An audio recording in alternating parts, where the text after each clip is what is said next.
Oo, andito ako sa Amerika kaya nag-i-English ako. Ikaw, andyan ka lang sa Pilipinas, girl. Tapos English ka ng English. Tapos anong sabi mo?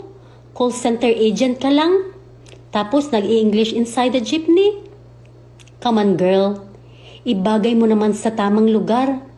Kaya kayong mga Filipino, wala kayong mga napapala sa buhay nyo kasi puro kayong mga daldal, puro kayo hambog.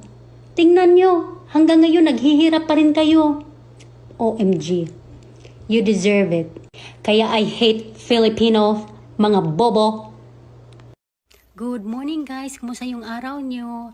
Mga sis, may share ako sa inyo kasi when I woke up this morning, I wonder why may marami akong mga new followers dito sa TikTok. Tapos most of them from the Philippines. So sabi ko, bakit kaya? Yun pala, nag-trending pala yung alakarin ko, yung nag-prank ako about ang mayabang na Karen. Tapos may nakasave sa video, though I removed it, pero may nag-save tapos in-upload sa Facebook. Tapos, para sa akin, no, sa nag-upload sa Facebook, kung sino ka man, I pray for you na sana sisikat ka, sana magkapera ka dyan sa mukha ko, no, charot. Tapos, sad to say, wala akong Facebook ha, so, sa mga friends ko dyan, sa mga followers ko dyan na may Facebook, pakisabi na lang na prank doon, tapos I did apologize right away, may pinost ako sa TikTok, so, yun lang, tapos, God bless, thank you so much. Mga sis, kumusta kayo dyan? Mga sis, hindi ko na talaga matake to, no? Kasi hindi talaga ako yun, mga sis, na pag-utusan lang. Prank lang talaga siya. So, ganito yun, mga sis. So, I was pretending na si Karen ako. Grabe pala yung life ni Karen. Hindi pala very easy yung may mga haters, may mga bashers ka, no? Ang sakit-sakit ng mga comment. Hindi ko na talaga siya matake, mga sisi. Ganito pala yung feelings pag very mayabang ka sa buhay. Ang sakit ng mga binabato sa'yo. Ayoko.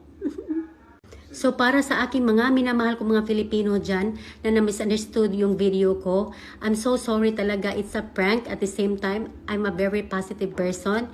Tapos, I'll take all the responsibility of my mistake, yung mga actions. Tapos, gusto ko lang malaman yung life ni Karen na ganun pala yung feelings pag very mayabang ka na sa buhay, may inaapakan kang tao. So, hindi siya masaya. Promise. Hello guys! So ito ako ngayon, katatapos ko lang mag-grocery. Pasensya na sa mukha, no? Very messy yung mukha ko, kagigising ko lang actually, no?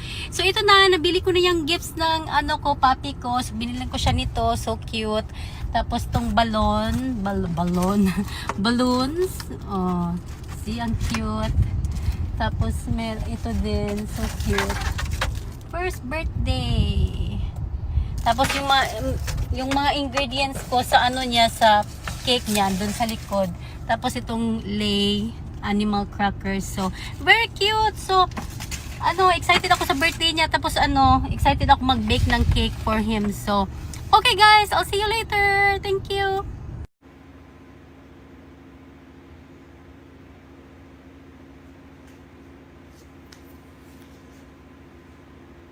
It's clean, but smells like onion.